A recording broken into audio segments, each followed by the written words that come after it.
जिसका अंतःकरण ज्ञान विज्ञान से तृप्त है, जो निर्विकार है, जितेंद्रिय है और जिसके लिए मिट्टी, पत्थर तथा स्वर्ण समान है, वह योगी युक्त अर्थात भगवत प्राप्त है, ऐसा कहा जाता है। जो पुरुष सुहृद, मित्र, शत्रु, उदासीन, मध्यस्थ, द्वेषी और बांधवों में तथा धर्मात्माओं में और पापियों में भी समान भाव वाला है, वह अत्यंत श्रेष्ठ है।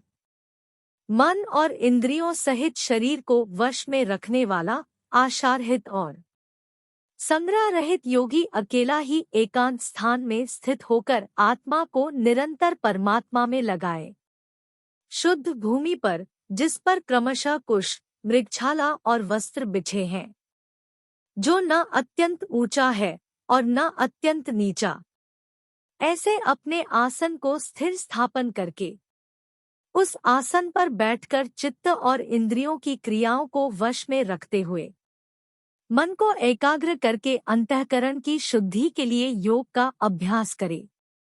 काया, सिर और गले को समान एवं अचल धारण करके और स्थिर होकर अपनी नासिका के अग्रभाग को देखते हुए अन्य दिशाओं को न देखता हुआ ब्रह्मचारी के व्रत में स्थिर होकर बैठे।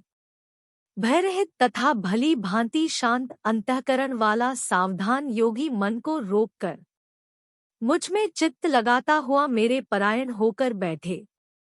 वश में किए हुए मन वाला योगी इस प्रकार आत्मा को निरंतर मुझ परमेश्वर के स्वरूप में लगाता हुआ मुझ में रहने वाली परमानंद की शांति को प्राप्त होता है।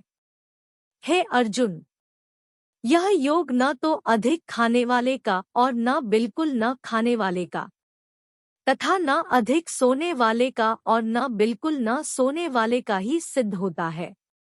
दोहखों का नाश करने वाला योग तो यथा योग्य आहार विहार करने वाले का, कर्मों में यथा योग्य चेष्टा करने वाले का और यथा योग्य सोने तथा जागने वाले का ही सिद्ध होता है।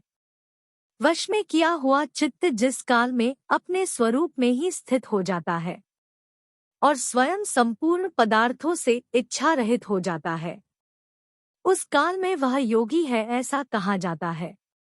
जिस प्रकार वायु रहित स्थान में स्थित दीपक चलायमान नहीं होता, वैसे ही योग का अभ्यास करते हुए वश में किए हुए चित्त वाले योगी के चित्त की वैसी ही उपमा कही गई है।